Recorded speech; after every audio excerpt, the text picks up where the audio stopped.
coming out of the 4-3 defensively. Pressure coming off that right side from the DN. And that's the blind side of most quarterbacks. If you're right-handed, that's the side you don't see quite as well, and that's why you rely on your left tackle, maybe your highest-paid offensive lineman, to take care of you. In this situation, that didn't happen.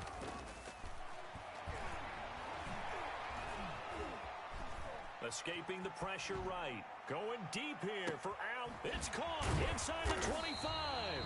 And he finally goes down, but not before reaching the 21. In our pregame meeting, all they talked about was keeping him hemmed in and wanting him to make his throws from the pocket because they knew he was pretty dangerous if he got outside, and he just showed it right there. Pretty good arm, too.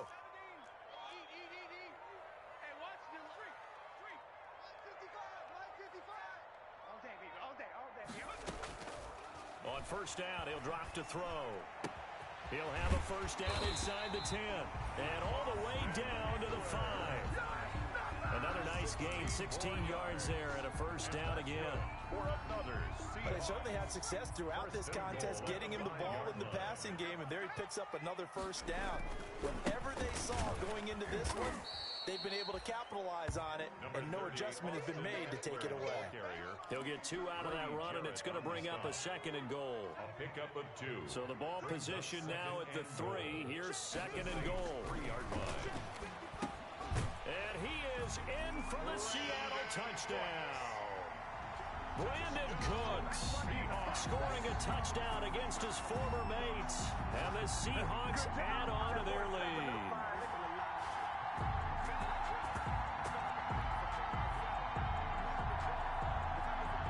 Prater on to add the extra point.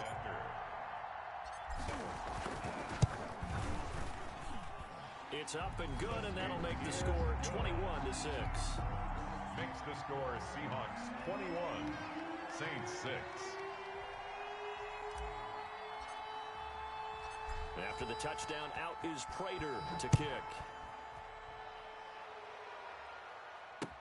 This taken in about 4 yards deep. Ooh, with a juke. And the decision to come out of the end zone is going to cost him 5 yards as he's taken down right at the 20. At their own 20-yard line.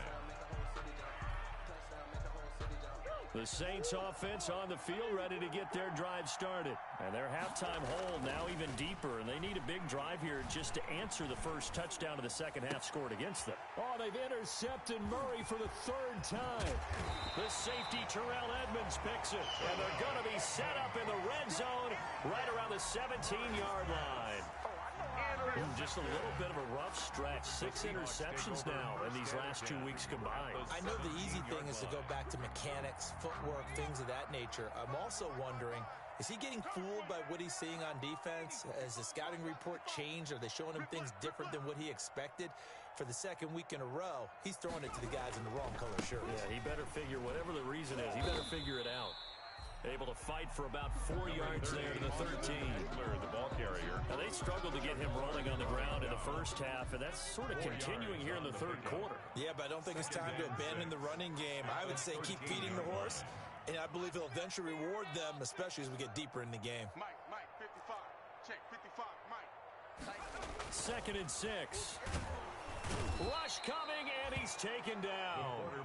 Devin Bush coming in hard there on the blitz, and he gets him 7 yards behind the line of scrimmage. The chance of wasting this great starting field position, a real threat. This is 3rd and long. He'll look to throw. And that's complete to the right side. It's Allen. And he'll be out of bounds about a half to a full yard shy of the 5. They're able to convert on 3rd down, and that sets up a 1st and goal. 1st and goal at the 6-yard line. They'll try and run for it on 1st and goal. And the hole closes quickly here. He can fight only to about the 4.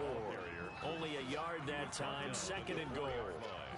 Sometimes with the running game, you've just got to stick with it. Look, it's the 3rd quarter, no time to panic. But that also doesn't mean you just do it the same way you've been doing it the entire time. And he will take this one in for the Seattle touchdown. Austin Eckler, his 5th touchdown now on the year. And the Seahawks capitalize on the short field as they take it in for 6. He's got it, and the lead swells. It's 28-6. Makes the score Seahawks 28, Saints 6. After the touchdown, out is Prater to kick.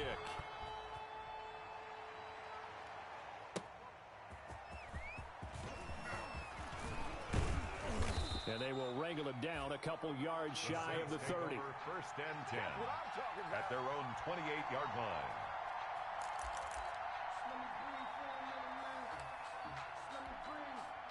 The Saints offense on the field, ready to get their drive started. And last time wasn't pretty. One play and an interception. We'll see if they can do better.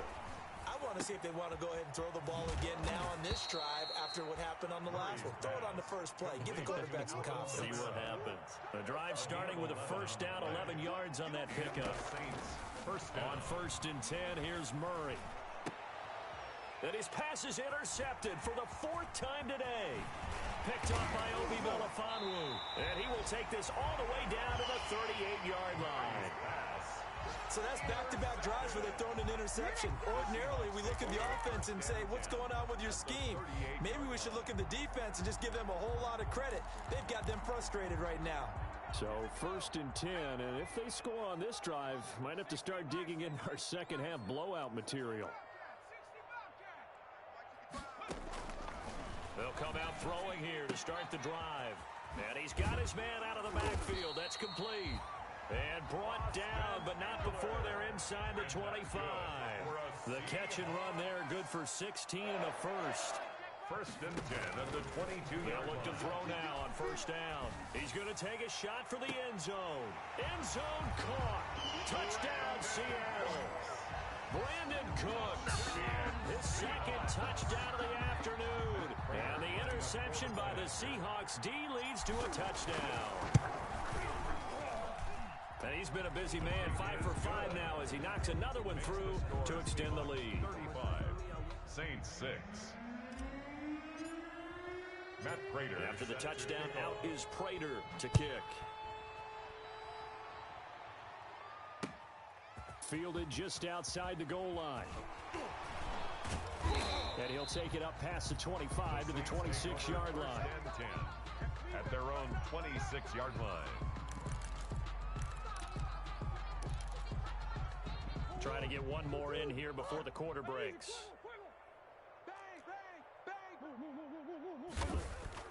Trying to shake off the interception from the last drive. He'll look to throw.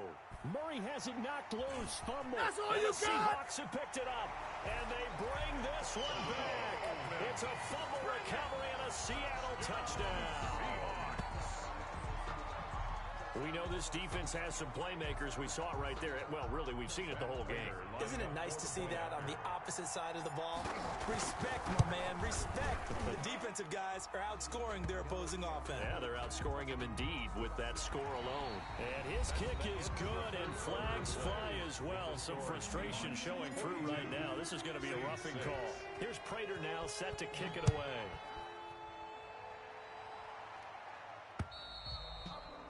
And that'll carry over the back line of the end zone for a touchback.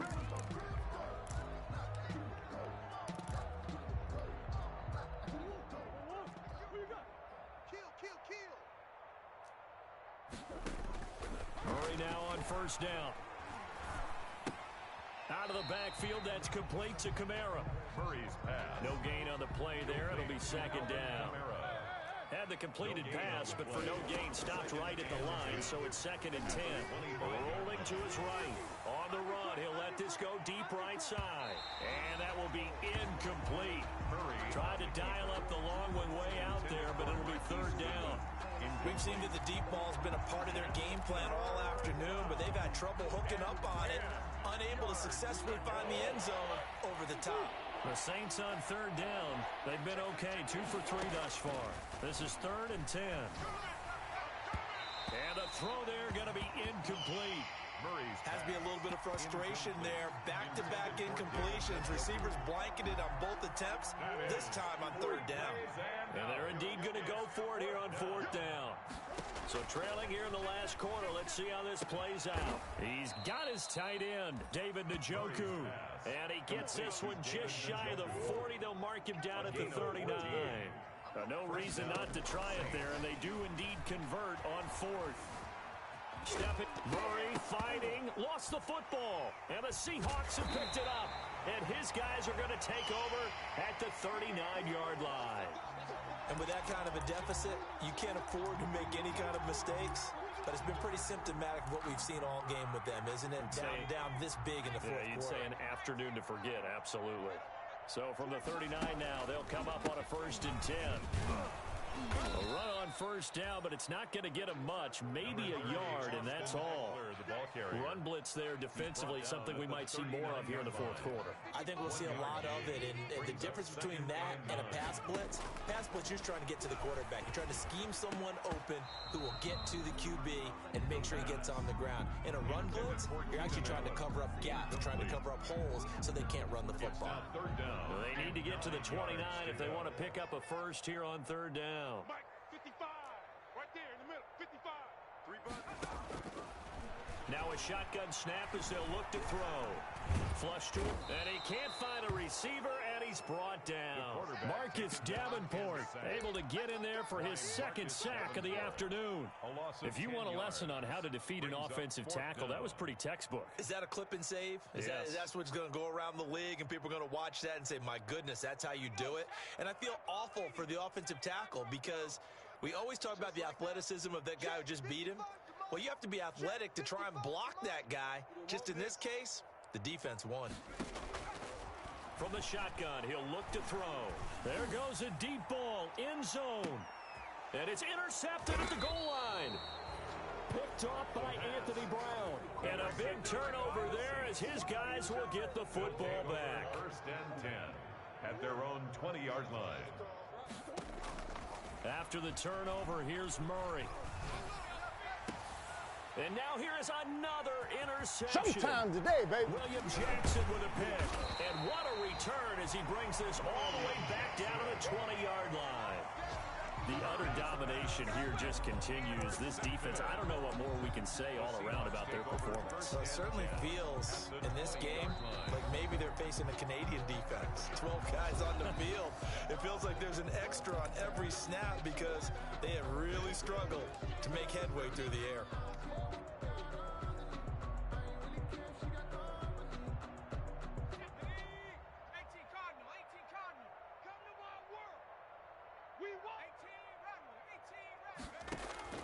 They go back to the air here after the INT on the last drive. And he's wrapped up, taken down, back at the 25. Carl Nassib able to record his 5th sack of the season. 2nd and 14 as they've got work to do here after the sack.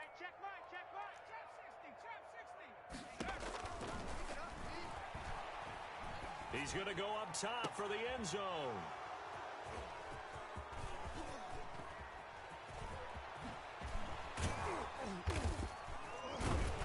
And he'll take it all the way up near the 30-yard line. Defensively that time, they were in zone coverage. As a rookie QB, what lesson can you learn there? Well, understand this. You saw zone in college, and the defensive backs reacted, but they don't react like they do on this level. So when they're in zone and they see the ball coming to them, they'll react at least a half a second faster. You've got to know where you want to go with the ball. Pressure comes. He's taken down by the Seahawk defense. Von Miller in there for sack number 127 in his great career, moving in past Kansas City Hall of Famer Derek Thomas on the all-time list. Just 2 minutes remaining here in the fourth quarter of what has been a one-sided affair. So it's Saints football as we get you reset. And let's see what they've come up with offensively after having time to talk it over. Now it's Kamara in the passing game. They'll wind up getting 10 back as that sets them up for 3rd down. Throwing is Murray on 3rd down. He's going to let it fly. And that is incomplete. Absolutely no disguise on that one. They just went for it. Put him out there and said, go deep. Let's try and hit him. Unfortunately, to no avail. All right, they're going to try and keep hope alive here on 4th down. They're going for it. They're going for it. Hits Murray. Now a desperation throw deep downfield. That's caught inside the 20. And somewhat of a measure of revenge as he's in for the touchdown. but they still trail big time. He'll take it, but he won't be able to smile about it. That's a whole lot of points still to be down. But congratulations, they're still fighting, and they scored another touchdown. My old high school coach used to say, Charles, he said, sometimes you win, sometimes you lose, and sometimes you wish you never had showed up. Could have saved the gas money, the hotel, what have you, huh? So with the missed PAT in his rearview mirror, he goes back out to kick this one off. Taken about 7 yards deep. And that decision to bring it out ends up not being a good one. Costs him about 5 yards as he's tackled at the 20. At their own 20-yard line.